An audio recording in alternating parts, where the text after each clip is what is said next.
రాష్ట్రంలో పారిశ్రామిక పార్కులు, డేటా సెంటర్లు పెట్టాలని ఐటీ శాఖ మంత్రి నారా లోకేష్ దావోస్ సదస్సులో పారిశ్రామికవేత్తలకు విజ్ఞప్తి చేశారు. సిఆర్డీఏ పరిధిలో అంతర్జాతీయ విమానాశ్రయం ఏర్పాటు చేయాలని ఆహ్వానించారు. రాష్ట్రానికి ఉన్న అనుకూలతలు, ప్రభుత్వం తీసుకొచ్చిన పాలసీల గురించి వివరించి వారిలో విశ్వాసం నింపే ప్రయత్నం చేశారు.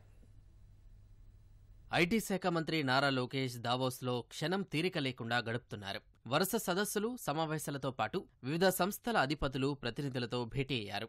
శరవేగంగా అభివృద్ధి చెందుతున్న విశాఖ, విజయవాడ, తిరుపతి నగరాల్లో ప్రపంచ వాణిజ్య కేంద్రాలను ఏర్పాటు చేయాలని ప్రపంచ వాణిజ్య కేంద్రాల అసోసియేషన్ గ్లోబల్ చైర్ జాన్ డ్రూను లోకేష్ కోరారు. ఆగ్నేయాసియా, మిడిల్ ఈస్ట్, ఆసియాతో భారత మార్కెట్ను అనుసంధానించడానికి వీలుగా ఏపీలో వాణిజ్య హబ్ను ఏర్పాటు చేయాలని కోరారు. చిన్న తరహా పరిశ్రమలకు గ్లోబల్ మార్కెట్ అవకాశాలు కల్పించేందుకు సహకారం అందించాలని విజ్ఞప్తి చేశారు. రాష్ట్రంలో సమర్థమైన విద్యుత్ సరఫరా కోసం హై వోల్టేజ్ డైరెక్ట్ కరెంట్ తరహా అధునాతన సాంకేతికత అమలుకు సహకారం అందించాలని హిటాచీ ఇండియా ఎండీ భరత్ కౌశల్ను లోకేష్ కోరారు. కడప, అనంతపురం, తాడేపల్లిగూడెంలో వ్యర్థాల నుంచి ఇంధన ప్లాంట్ల ఏర్పాటును వేగవంతం చేయాలని కోరారు. అనంతపురం, బొబ్బిలిలో బహుళ నైపుణ్య కేంద్రాలను ఏర్పాటు చేయనున్నామని భరత్ కౌశల్ వెల్లడించారు. డ్రోన్ల వినియోగం పెరుగుతున్న నేపథ్యంలో ఏపీలో డ్రోన్ల ద్వారా మందుల సరఫరా సేవలు ప్రారంభించాలని వరల్డ్ ఎకనామిక్ ఫోరం ఆరోగ్య సంరక్షణ హెడ్ శామ్ బిషన్ను మంత్రి లోకేష్ కోరారు. ప్రపంచ స్థాయి ఆరోగ్య ప్రమాణాలకు అవసరమైన శిక్షణ కార్యక్రమాలు చేపట్టేందుకు సహాయం చేయాలని విజ్ఞప్తి చేశారు.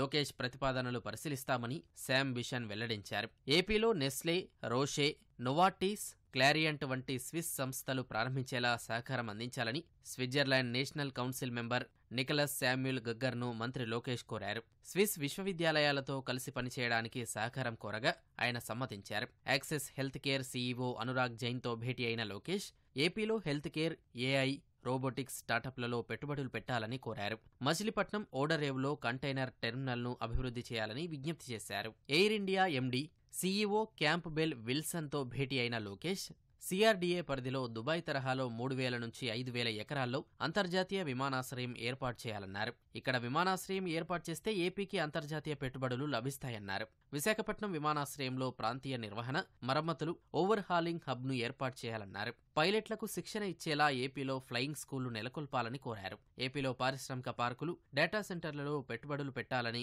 టెమాసెక్ హోల్డింగ్స్ భారత స్ట్రాటజిక్ ఇనిషియేటివ్ హెడ్ రవి లాంబాను మంత్రి లోకేష్ కోరారు.